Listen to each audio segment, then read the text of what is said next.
You are an ambitious person with big dreams and a desire to achieve success. Deep down, you want to live the life you've always imagined, but there is one obstacle: laziness. You know exactly what you need to do, but you end up not doing it, which creates a feeling of guilt.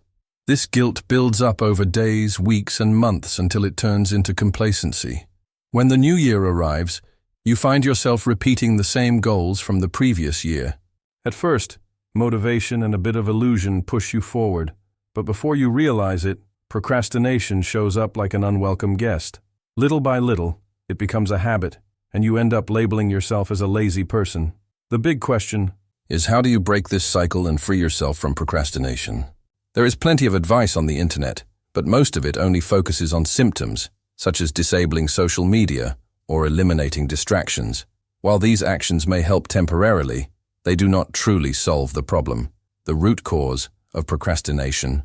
It all comes down to one word: inertia. In physics, inertia is the tendency of an object at rest to stay at rest, and an object in motion to keep moving unless acted upon by an external force. This is Newton's first law, and it also applies to our tasks. Starting something, no matter how simple, requires an initial effort to overcome the inertia of rest. The problem is that, in our minds, this initial effort seems enormous and difficult. As a result, we avoid the task and distract ourselves with activities that provide immediate pleasure, such as scrolling through social media or watching videos. To overcome procrastination, we need to break inertia, and there are two strategies to do this. The first is to make starting as easy as possible by reducing pressure and taking small steps.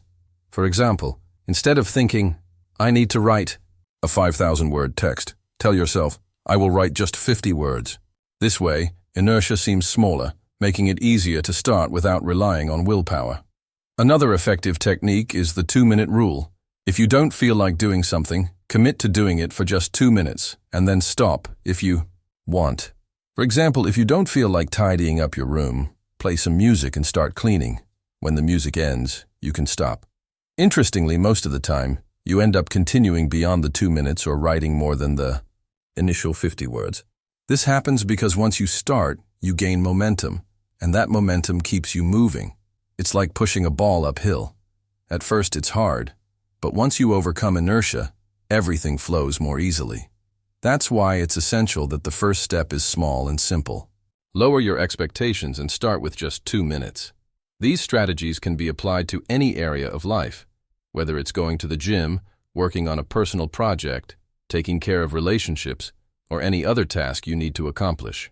As Martin Luther King said, "You don't have to see the whole staircase, just take the first step." The secret is to start, no matter how small the beginning, and let momentum carry you forward.